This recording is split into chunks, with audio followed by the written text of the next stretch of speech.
तो ये साबित हो गया कि सरकार से बड़ा है संगठन।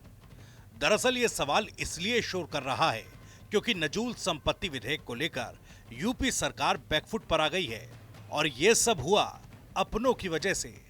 और तो और बीजेपी प्रदेश अध्यक्ष भूपेंद्र चौधरी भी इसके खिलाफ खड़े दिखे। जब विधान परिषद में ये विषय आया था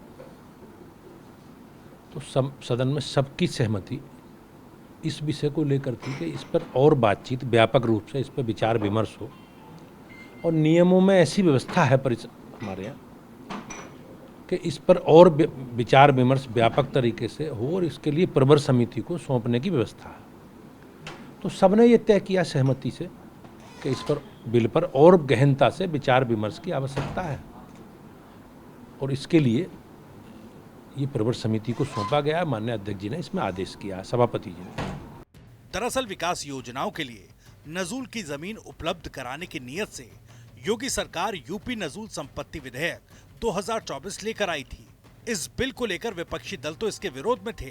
खुद बीजेपी विधायक सिद्धार्थनाथ सिंह और हर्षवर्धन वाजपेयी भी इसके विरोध में दिखाई दिए। और तो और सहयोगी दलों से रघुराज प्रताप सिंह, राजा भैया, संजय निषाद और अनुप्रिया पटेल भी इस बिल के विरोध में दिखी। बावजूद इसके सरकार ने विधानसभा में ये बिल पास करा लिया। लेकिन विधानसभा के सत्र के आखिरी दिन विधान परिषद में उस वक्त अजीबोगरीब हालात देखने को मिले जब बीजेपी एमएलसी और प्रदेश अध्यक्ष भूपेंद्र चौधरी ने विधेयक को प्रवर समिति में भेजने की मांग कर दी और हुआ भी यही। बिल प्रवर समिति को भेज दिया गया, यानी ये बिल अब ठंडे बस्ते में जा चुका है। विपक्ष तो पहले ही विरोध को बाहें चढ़ाए घूम रहा था, वहीं बीजेपी के अपनों का ही सरकार को झटका देना विपक्ष के लिए बड़ा मौका हो गया। अखिलेश यादव ने फिर दिल्ली और लखनऊ का मुद्दा उछाल दिया। दिल्ली का गुस्सा लखनऊ में क्यों उतार रहे हैं? सवाल ये है कि इनकी प्रतिष्ठा को ठेस किसने पहुंचाई?